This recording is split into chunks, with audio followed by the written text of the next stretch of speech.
Welcome to the Waterloo School Student News, Bunger Middle School Edition. I'm Jay Turner. And I'm Nia Crowley. So Nia, do you know what CTE stands for? It stands for Career and Technical Education. You are a smart person because you know that. I know. Thanks to all this training, students at Bunger are able to explore future careers. Let's go inside a CTE lab. Select another lab and place it on the lower sequence beam. I work with kids on all kinds of great modules. There's lots of different modules and they're all relating to careers. So it helps the kids to explore what they could learn or what they could be as an adult. Biotechnology, I like that one. So I think it's narrowing down some of the things I'd want to do when I get to high school. It's fun because you can learn what you want to be or what you want to do. You're able to learn different things and be able to do it yourself. And I actually thought about what would be inspiring to a young adult, and I wanted to have a wide variety so they could really be challenged. So I chose forensic science because I know a lot of kids like the CSI shows, and so I chose that. Robotics I chose because I went to a John Deere tour and I saw all these robots being used, so I knew that was something that was happening in our community and happening in our world that could really help kids.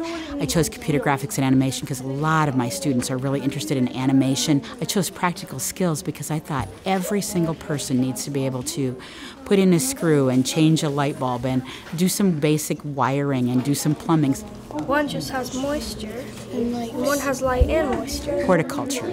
I think that's a really neat thing myself, and I know the kids really like to grow those plants and do the science experiments and things like that. My overall goal for every single student is that they are inspired to make the best possible choices for themselves, for their future, because I want them to have the best future they can have. Robots aren't taking over our buildings. But at Bunger, the robotics class is really moving. Take a look at these highlights. It's actually our scissor lift, so we're going to put the balls in there, and then we're going to have them lifted up. Our FTC team here, basically we prepare a robot. We have challenges every year. There's a new challenge. So on those new challenges, we'll sit and build a robot to meet those challenges, and then we'll have a competition. We'll find out our downfalls, our weaknesses, and we'll rebuild the robot, or we'll rebuild a part of the robot. So next time we go to competition, we're better and we're faster and we're stronger. This here is called the cascade effect, where you pick up balls and you put them into these plastic clear tubes. And then near the end of the game, you have to push them around because they're on wheels, and it's really complicated. Today we are finishing the bodywork and the programming on the robot. We're just trying to get the main body panels on. I write programs that tell the robot what to do and when to do it, and how to respond and different things like that. This is the DC motor controller, which is what we use to control the wheels. Maybe it can go like this, where it lays down. So they call it the sport of the mind now, and it's all about helping each other out too. When our robot breaks down, that somebody will lend us parts, and if they need parts from us, we'll lend them parts. Just being a part of the team and knowing that I'm helping out. Even though this is competition on an engineering team, they're all working together, trying to help each other out. Bunger students are coming together to make good choices and improve their behavior. Do you know what it's all about? What is it all about? The wolf pack. It is all about that wolf pack. Here's more. We are the Bunger Wolves. This is our pack. We're representing the school. The Wolf Pack is a PBIS Tier 2 intervention that focuses on behavior. What we do is we look at all the data and identify the top students in each grade that kind of struggle with that. We form a team called Wolf Pack, and we do that in each grade level. So we have a 7th grade Wolf Pack and an 8th grade Wolf Pack. They compete against each other for weekly rewards. So whatever team has the highest score then gets to come in the conference room, and we visit all their scores and talk about what went well, set some goals.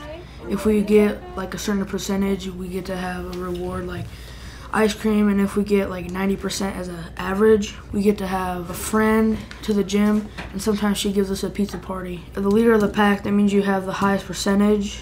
This week Sawyer was leader of the pack, along with a really, really awesome certificate and just public acknowledgement.